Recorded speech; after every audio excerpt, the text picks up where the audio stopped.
នៅពេលដែលព្រះស្នំឯកកំពុងជ្រើសរើសសត្វចិញ្ចឹមសម្រាប់ខ្លួនឯងក៏បានប្រទះឃើញកូនឆ្កែពណ៌ខ្មៅអាក្រក់មើលមួយក្បាលដែលមានកន្ទុយខ្លីនរណាទៅដឹងថានាងដែលមានចិត្តសាហាវយំក្នុងម្នាក់នោះក៏បានបញ្ជាឲ្យបង្កាត់ភ្លើងដុតផ្ទះខ្លាំងភ្លាមក្នុងបំណងចង់យកកូនឆ្កែខ្មៅតូចនេះទៅចម្អិននារីដែលនៅក្បែរនោះដំបងឡើយចង់ចូលទៅខាត់ខៀងតែគួរឲ្យអាសូរនាងគ្រាន់តែជាព្រះស្នំតូចតាចម្នាក់ដែលមិនដែលត្រូវបានព្រះចៅអធិរាជកោះហៅជប់សោះឡើយគឺគ្មានសមត្ថភាពអ្វីទៅតាមជាមួយព្រះស្នំឯកដែលទទួលបានការសពព្រះរាជរតីបំផុតនោះទេប៉ុន្តែនៅពេលដែលនាងបានឃើញកែវភ្នែកដ៏គួរឲ្យអាសូររបស់កូនឆ្កែនាងដែលត្រូវបានគេបោះបង់ចោលក៏មានវាសនាមិនខុសគ្នាពីវាដែរចុងក្រោយនាងពិតជាដាច់ចិត្តមិនបានក៏សម្រេចចិត្តចេញមកឈប់សិនបន្ទាប់មកនាងក៏បានលុតជង្គង់ចុះទៅលើដីភ្លាមដើម្បីអង្គរពព្រះស្នំឯកសូមប្រណីប្រោសប្រទានកូនឆ្កែនេះមកឲ្យនាងទើបបែបនេះហើយព្រះស្នំឯកក៏មានកំហឹងពុះកញ្ជ្រោលឡើងភ្លាមនៅក្នុងវាំងក្រោយនេះមិនទាន់មាននរណាហ៊ានធ្វើឲ្យនាងមិនពេញចិត្តឡើយនាងក៏បានបញ្ជាឲ្យមនុស្សមកដាក់ទោសនារីម្នាក់នោះភ្លាមប៉ុន្តែព្រះស្នំម្នាក់ទៀតបាននិយាយថានាងគ្រាន់តែជាព្រះស្នំតូចតាចដែលបាត់បង់ការសពព្រះរាជរតីថែមទាំងមានត្រចៀកខ្លងពីកំណើតទៀតផងពិតជាស័ក្តិសមបំផុតជាមួយនឹងកូនឆ្កែកន្ទុយខ្លីមួយក្បាលនេះពេលព្រះស្នំឯកបានឮដូច្នោះម្ចាស់ពីការចិញ្ចឹមកូនឆ្កែពីការក៏រាប់ថាជារឿងដំណើរដ៏ល្អមួយនៅក្នុងវាំងក្រោយដែរដើម្បីបង្ខូចគិតយឺសនាងព្រះស្នំឯកក៏បានយល់ព្រមភ្លាមពីបែបនេះហើយនារីម្នាក់នោះមានចិត្តត្រេកអរជាខ្លាំងប៉ុន្តែព្រះស្នំម្នាក់នោះក៏បានប្រញាប់ដើរមកសុំទោសតាមពិតទៅអ្វីដែលនាងនិយាយមកនេះគឺដើម្បីជួយដោះស្រាយបញ្ហាឲ្យនារីម្នាក់នោះតែប៉ុណ្ណោះដោយសារតែស្ថានភាពបង្ខំទើបត្រូវប្រើល្បិចបែបនេះថែមទាំងបានប្រាំផ្ញើនារីម្នាក់នោះឲ្យមានការប្រុងប្រយ័ត្នគ្រប់រឿងនៅថ្ងៃខាងមុខព្រះស្នំឯកគឺជាមនុស្សដែលមានចិត្តចង្អៀតចង្អល់បំផុតប៉ុន្តែនារីម្នាក់នោះយល់ថាការដែលអាចសង្គ្រោះជីវិតមួយបានទោះបីជាត្រូវគេធ្វើបាបគ្រប់បែបយ៉ាងក៏វាមានតម្លៃដែរប៉ុន្តែនាងប្រហែលជាស្មានមិនដល់ឡើយថា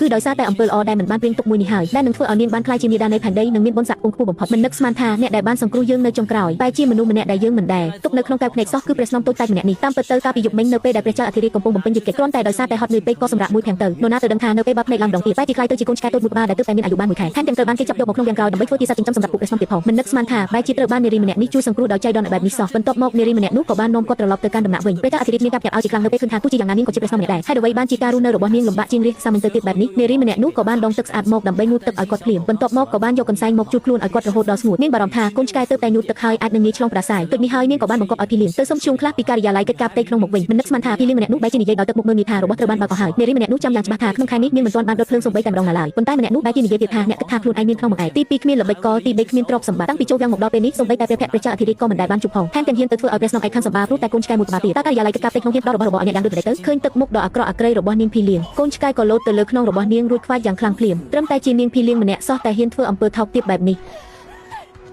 អាសត្វត្រឆានឯងហ៊ានខ្វាយយើងផងចាំមើលចុះបើយើងមិនបោកឯងឲ្យងាប់ទេនោះ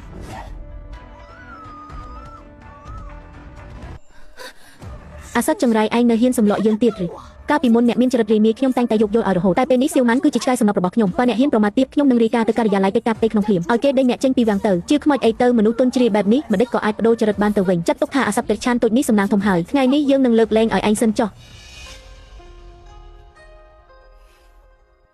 អ្នកក៏ចាត់ទុកថាមានសំណាងមិនល្អដែរតែមកនៅជាមួយខ្ញុំមិនបានរស់នៅមានក្តីសុខដូចជាស្រីស្នំបន្តិចទៀតឡើយប៉ុន្តែខ្ញុំនឹងមើលថែអ្នកឲ្យបានល្អ